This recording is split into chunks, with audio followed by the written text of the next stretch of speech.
Hi everyone, welcome to all of you on my YouTube channel English Lingua. Friends, आज हम लोग grammar of preposition की बात करने जा रहे हैं, जिसमें हम सिर्फ कंसेप्चुअल बात करेंगे।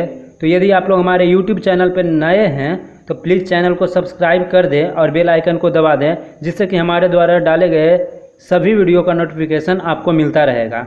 तो आज हम बात करने जा रहे हैं प्रीपोजिशन की।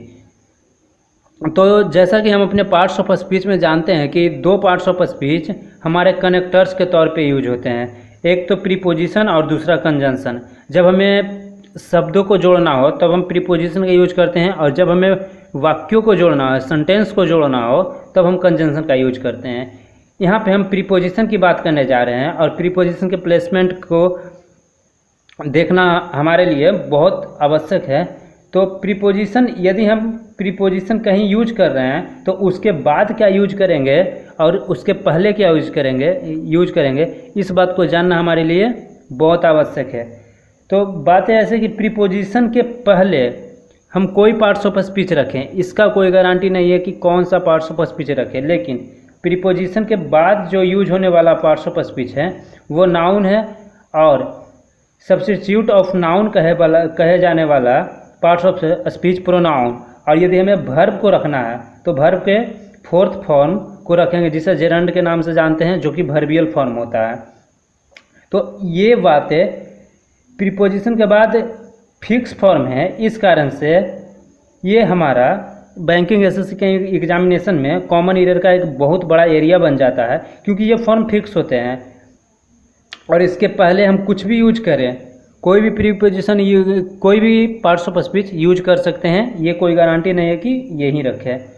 अब दूसरी बात कि प्रीपोजिशन के बाद हम नाउन को यूज करते हैं, और बहुत बार हमारे सेंटेंस में ऐसा मिलता है कि प्रीपोजिशन यूज होने के बाद बहुत सारे वर्ड्स आए हुए होते हैं और अंतिम वर्ड जो होता है वो नाउन होता है।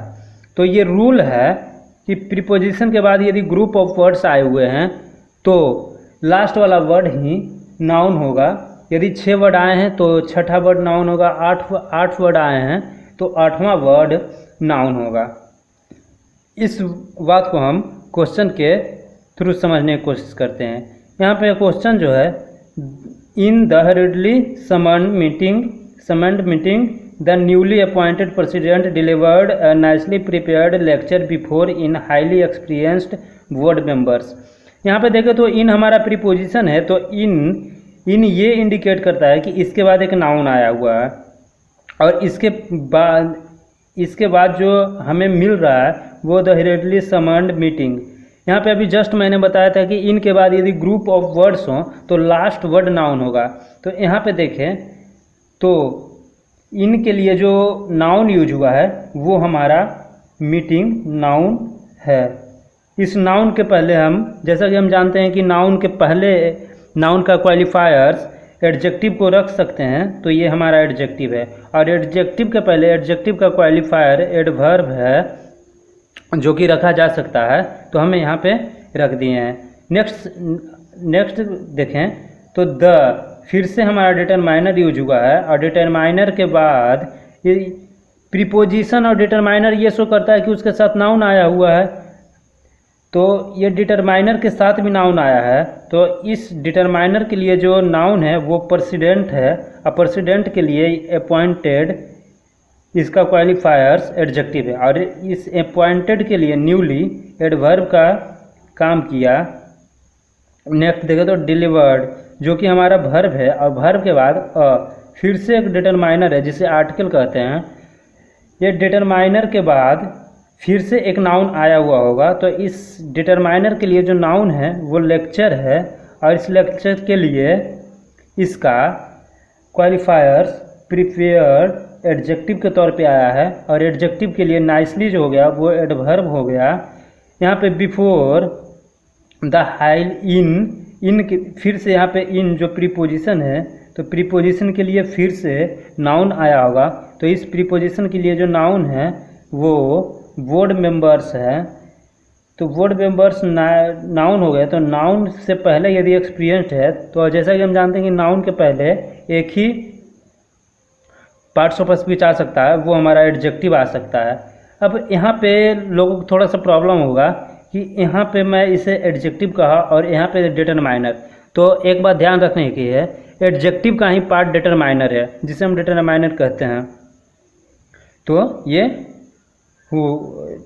इस बोर्ड मेंबर के लिए जो एक्सपीरियंस्ड हुआ वो क्वालिफायर्स एडजेक्टिव हुआ। तो यहाँ इसके ये सेंटेंस सही है, ये कॉमन एरर नहीं है। इस सेंटेंस को मैं सिर्फ समझाने के लिए रखा था। तो अभी जो मैंने बताया था कि प्रीपोजिशन के बाद यदि ग्रुप ऑफ वर्ड्स आ रहा होगा तो लास्ट वर्ड नाउन होगा, तो यहाँ पे ऐसा लिया गया है। अब यहाँ पे हम नेक्स्ट सेंटेंस को देखें तो हमारे पास सेंटेंस है he behaves in an extremely careless and almost negligent manner. अब इस प्रीपोजिशन, ये हमारा प्रीपोजिशन है इन, इस प्रीपोजिशन के लिए जो नाउन यूज हुआ है वो ढूंढने की कोशिश करें तो एन हमारा डिटरमाइनर है, ई एक्सट्रीमली क्या है पता नहीं, कोलस क्या है पता नहीं, एंड क्या है वो तो कंजंक्शन है, ऑलमोस्ट क्या है पता नहीं, नेग्लिजेंट क्या है पता नहीं। इस हमें जो ढूंढना है वो इस प्रीपोजिशन का नाउन ढूंढना है। तो एक्सट्रीमली LY लगा हुआ है, इस कारण से ये तो हमारा नाउन होगा नहीं, कोलस होगा नहीं, ऑलमोस्ट होगा नहीं, नेग्लिजेंट होगा नहीं। तो इस प्रीपोजिशन के लिए जो नाउन है वो मैनर है। और इस मैनर के लिए नेग्लिजेंट, अब मैनर के लिए नेग्लिजेंट क्या है, एडजेक्टिव है। एडजेक्टिव इसलिए नहीं कि हम जानते हैं, हमें नॉलेज है कि ये नेग्लिजेंट एडजेक्टिव है, बल्कि इसलिए कि नाउन के पहले प्लेसमेंट एडजेक्टिव का ही होता है, इस कारण से ये एडजेक्टिव है। एडजेक्टिव के पहले ये एडजेक्टिव का क्वालिफायर्स एडवर्ब आया है। एडवर्ब के बाद ये जो है कंजंक्शन यूज हुआ है। कंजंक्शन के पहले फिर कॉलस देखें तो हमारा फिर से एडजेक्टिव है, और एक्सट्रीमली इस एडजेक्टिव के लिए एडवर्ब है, और इस मैनर के लिए ही ये एन डिटरमाइनर भी यूज हुआ है।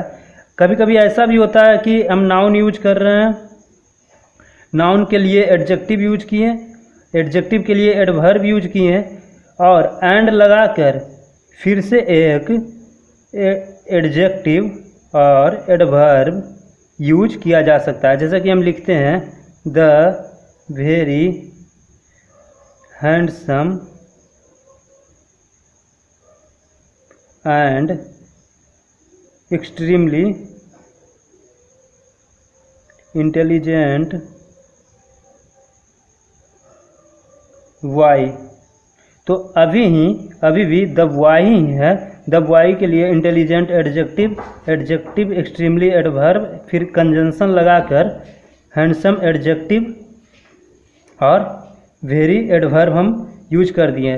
तो एक नाउन के लिए दो क्वालिफायर्स भी हो सकते हैं, क्योंकि एक नाउन क्वालिफायर्स वो जो नाउन प्रोनाउन की विशेषता बताएं, और एक इंसान में एक से ज़्यादा विशेषता भी हो सकता है।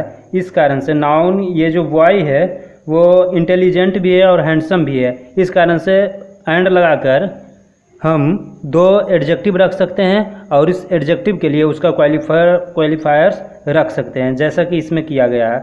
अब नेक्स्ट सेंटेंस को हम देखें,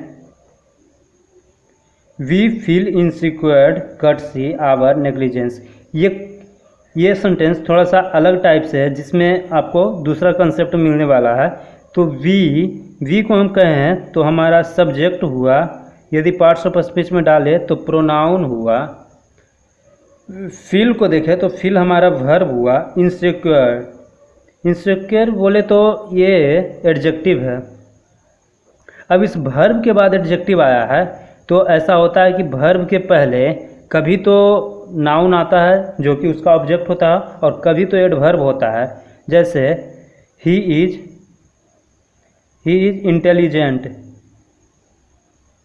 इंटेलिजेंट, ये ऑब्जेक्ट नहीं है, बल्कि ये कम्प्लीमेंट ऐसा माना जाता है कि ही इज इंटेलिजेंट, इसलिए ऐसा नहीं है कि इज का इंटेलिजेंट ऑब्जेक्ट हो गया। तो एडजेक्टिव यूज होता है, ये हमारे दूसरे पार्ट में दूसरे सेक्शन में पढ़ना है, जो कि हम पढ़ेंगे। और ये नॉर्मल केस नहीं है, वो एक्सेप्शन केस है। इस कारण से हमें पढ़ने की ज़रूरत है, जो कि हम बाद में पढ़ेंगे। यहाँ पे सिर्फ इतना समझना है कि इनसिक्योर्ड जो है वो एडजेक्टिव है। यहाँ पे कटसी को पता नहीं क्या है, हम बाद में देखेंगे। आवर नेग्लिजेंस जो कि हमारा नाउन है, और इस नाउन के पहले हम जानते हैं कि एक ही वर्ड यूज हो सकता है, एडजेक्टिव, तो ये एडजेक्टिव है। अब यहाँ पे इस कर्टसी को जज करना है कि ये कौन सा पार्ट्स ऑफ स्पीच हो सकता है। इसके आगे एडजेक्टिव, इसके बाद में एडजेक्टिव, और एडजेक्टिव के बीच में कौन सा वर्ड आ सकता है, एडवर्ब, और एडवर्ब आएगा तो कर्टसी में शिष्टाचार, तो ये एडवर्ब तो है नहीं। यदि एडवर्ब आया है तो फिर ये किसका, कौन सा एडजेक्टिव का विशेषता बता रहा है, ये फिक्स नहीं है। और कर्टसी जो है वो फिक्स पे, यदि कन्वेंशनल पार्ट्स ऑफ स्पीच की बात करें तो ये हमारा नाउन है। अब यदि नाउन है तो नाउन के पहले एडजेक्टिव, तो ये यहाँ तक सही है, फिर नाउन के बाद एडजेक्टिव कैसे है। तो यहाँ पे नाउन, प्रोनाउन, वर्ब, एडवर्ब, हम कोई भी पार्ट्स ऑफ स्पीच रखें तो यदि इसको वर्ब मान लेते हैं तो वर्ब ये है, तो इसके बाद फिर नाउन कहाँ, नाउन है पर ये वर्ब है, तो वर्ब के पहले एडजेक्टिव कैसे रखा जा सकता है। तो ये जो ये कर्टसी जो है यहाँ पे, कर्टसी जो है यहाँ पे प्रीपोजिशन है, जिसका मतलब बिकॉज ऑफ होता है। इस कर्टसी का मतलब बिकॉज ऑफ होता है। और ये एक्चुअली ये स्टैंडर्ड लेवल की बातें हैं। जब हमें प्रीपोजिशन पढ़ाया जाता है तो इन, ऑफ, एवं, बिकॉज के बात की जाती है। इस तरह के प्रीपोजिशन का यूज नहीं बताया जाता है।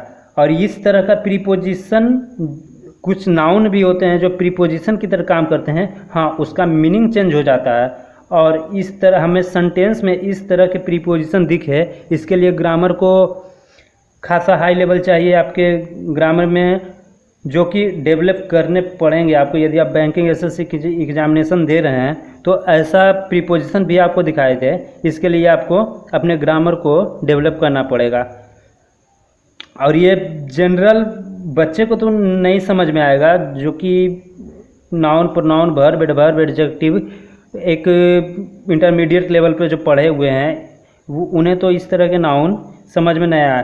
तो आज मैं प्रीपोजिशन पढ़ा नहीं रहा हूँ, जब बल्कि बता रहा हूँ कि प्रीपोजिशन को किस तरह से हम प्लेस कर सकते हैं, प्रीपोजिशन के पहले कैसे प्लेस कर सकते हैं, पहले बाद में कैसे प्लेस कर सकते हैं।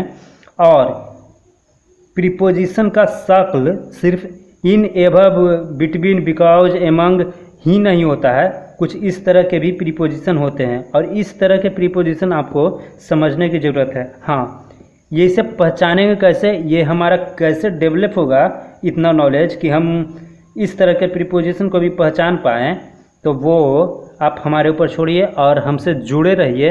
हमारे चैनल को सब्सक्राइब कीजिए, लाइक कीजिए और शेयर कीजिए।